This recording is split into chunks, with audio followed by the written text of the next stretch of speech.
안녕하십니까. 거꾸로 투자하는 쇼킹 부동산입니다. 죄송합니다. 제가 오늘 코로나19로 목 상태가 안 좋아서 영상을 쉬려고 했는데 워낙 중요한 이슈가 있어서 짧게 영상을 제작을 했습니다. 오늘 한국 금융시장이 쑥대밭이 됐습니다. 부동산 커뮤니티엔 공포가 넘쳐나고 있죠. 주가가 폭락하면 부동산도 폭락하는지 오늘 좀 쉽게 정리를 드리겠습니다. 영상 전에 구독, 좋아요, 알람 설정 부탁드리겠습니다. 자, 금일 금융시장 상황 보겠습니다. 한국 코스피 2.41% 급락했고 코스닥은 4%가 빠졌습니다. 원달러 환율은 1363원으로 올해 중 최고치를 기록했습니다. 자, 국채금리도 폭등을 했죠. 20년물 국채금리는 20bp 올랐고요. 10년물 국채금리는 26bp 올라갔습니다. 4.3%까지 터치했어요. 이 정도면 거의 주식할 필요 없죠. 이건 무조건 장기채 사야죠. 자, 이번 사태의 원인은요, 미국 국채금리 폭등이었습니다. 국채금리가 글로벌 금융위기 이후에 최고치를 찍었다네요. 당연히 저성장을 걱정하는 세계 경제에 안 좋은 먹구름이 낄 수밖에 없는 거였고, 그것이 주식시장 반영이 나타나고 있습니다. 연휴 기간 동안에 미국 국채금리에 자극할 만한 요인들이 좀 있었는데요. 첫 번째가 구인이직 보고서였습니다. 961만 건이 나왔어요. 시장 예측치 880만 건을 웃돌았다는 거죠. 당연히 고용시장이 뜨거운 것을 확인됐고 이것이 긴축을 강화하는 요인 될 거라는 우려 때문에 국채금리가 올라갔습니다. 또한 연준 고위 관계자들의 매파적인 발언도 국채금리가 높게 유지되는데 영향을 줬다는 거죠. 게다가 메카시 하원 의장이 사상 첫 해임이 돼버렸습니다. 그러면서 미국 셧다운 리스크가 커진 전도 국채금리에 앞으로 영향을 줄 것으로 보여져요. 그러다 보니까 일각에서는 조만간 미국 10년물 금리가 5%에 터치할 가능성까지 제기가 되고 있습니다.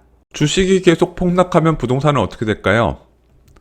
결론부터 말씀드리면 영향을 받습니다. 위기 상황에서 유동성은 안전자산으로 이동하는데 부동산은 위험자산이죠. 게다가 그 얼마 안 되는 투자자산도 기대이익이 높은 곳으로 이동하는데 주식은 폭락하고 부동산은 그대로 있으면 그 자금이 부동산보다는 주식을 택해서 옮겨갈 가능성이 크다는 겁니다. 그래서 부동산 시장이 주가 폭락하는 이후에 영향을 받는다고 보는 거죠. 자, 그럼 이제부터 부동산 하락의 시작인가? 많은 사람들이 이야기했었던 데드캣 바운스의 현실 아닐까요? 물론 이런 주가 하락이 장기화된다면 그럴 가능성도 배제할 수는 없습니다.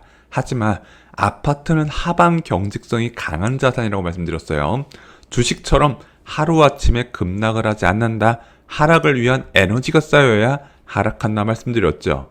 그럼 어떤 에너지일까요? 일단 매수자는 매수를 꺼리면서 관망을 해야 돼요. 그것이 거래량 감소에 나타날 것이고 매도자는 다른 자산을 매수를 위해 싸게 처분해야 됩니다. 주가가 급락해서 주식을 사기 위해서, 채권 가격이 급락해서 채권을 사기 위해서 등 무엇인가 다른 매력적인 자산들이 부각이 돼야 되겠죠. 자, 그렇게 매도자의 행동에 의해서 급매가 증가하면은 집값이 하락할 수 있습니다. 하지만 주가 급락의 기간이 더욱더 중요한 게 여기서 나타나는 거예요. 이런 에너지가 쌓일 때까지 주가가 하락세를 유지해야 되는데 만약에 빠르게 반등한다면 부동산 시장에 영향을 주지 못한다는 거죠. 자, 주가는 계속 하락할 수 있을까요? 주식의 미래는 귀신도 모른다고 하잖아요. 근데 고금리와 고유가의 장기화가 금융시장 불안을 만들고 있는 상황입니다. 그에 따라서 경기 둔화 전망이 확산되는데 아직까지 경기 둔화 신호가 보이지 않고 있으니까 금융시장 불안이 더욱더 커지게 느껴지는 거죠. 하지만 언젠간 이렇게 높은 금리와 금융시장 불안이 경기 둔화로 이어지게 된다면 결국 이것은 원자재 가격 하락으로 이어지게 될 겁니다. 또한 정말 큰 위기는요, 중앙은행과 정부가 적극적으로 대응을 한다는 거죠. 자, 과거 금융시장에 충격을 줬던 상황을 되짚어 보겠습니다. 2018년에 미중 무역 갈등 이슈가 굉장히 컸었죠. 중국에 큰 영향을 받는 대만과 한국 증시가 유난히 크게 폭락을 했습니다. 또한 2020년 3월에 코로나19 대확산에 따른 주가 폭락 기억나시죠? 자, 그 당시에 주가는 급락했었는데 부동산은 어떻게 됐을까요? 부동산은 일시적인 영향 이후에 오히려 상승하는 결과를 보여줬습니다. 그래서 저는 주가의 하락 기간도 좀 체크해 보실 필요가 있지 않나 이렇게 말씀을 드리고 싶습니다. 그럼 고금리에 따른 영향은 없을까요? 있죠. 지금 1년 정기예금 금리 5대 은행 정기예금 금리가요 4%를 넘었습니다. KB, 신한, 농협, NH농협은행 다 올랐어요. 올 들어 최고 수준입니다. 자, 이렇게 예금 금리가 올라가게 된다면요, 코피스 금리 상승과 연결되고 전세대출 금리가 상승하면서 전세 수요 감소, 전세값 하락, 결국에는 매매가 하락과 연결이 됩니다. 하지만 이런 조건이 충족되기 위해서는 꽤 오랜 시간 이어져야 된다는 전제 조건이 달리게 되죠. 이제 부동산 시장에서 가장 주목해야 되는 것이 있습니다. 바로 전세 가격 변화입니다. 자, 현재는 전세난이 우려될 정도로 전세 가격이 빠르게 올라가고 매물이 부족해지고 있죠. 자, 그러면은 여기에 변화를 줄 만한 것은 전세 대출 금리입니다.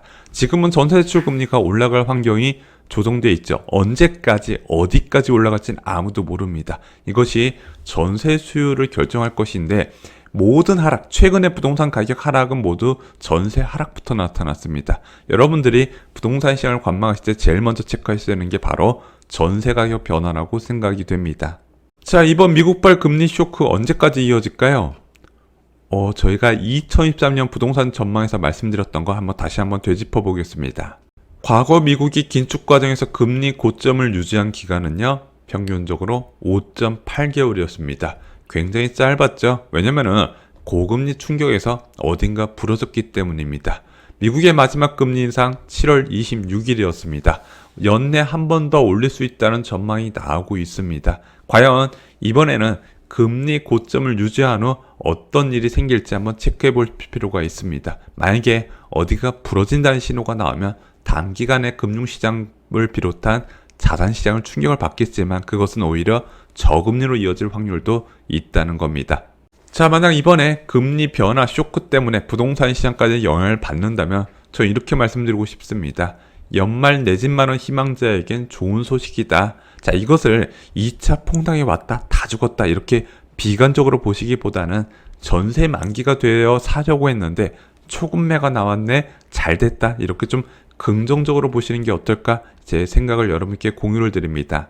그리고 저희가 연휴 기간에 올려드렸었던 일본 부동산 버블 관련 영상에 대해서 추가 설명을 드립니다. 저희가 2022년 2월 영상을 저희가 코로나19 과정에서 재편집해서 올려드렸습니다. 자, 근데 그 영상 안에 2026년부터 공급 과잉이 시작된다는 내용이 포함되어 있는데, 아시다시피 지금 3기 신도시가 좀 많이 지연이 됐습니다. 그래서 지금 이제 2019년, 2018년에 지정된 신도시도 지연이 됐고, 2021년 이후에 지정된 신도시는 아직까지 좀 기약이 없는 상태가 됐습니다.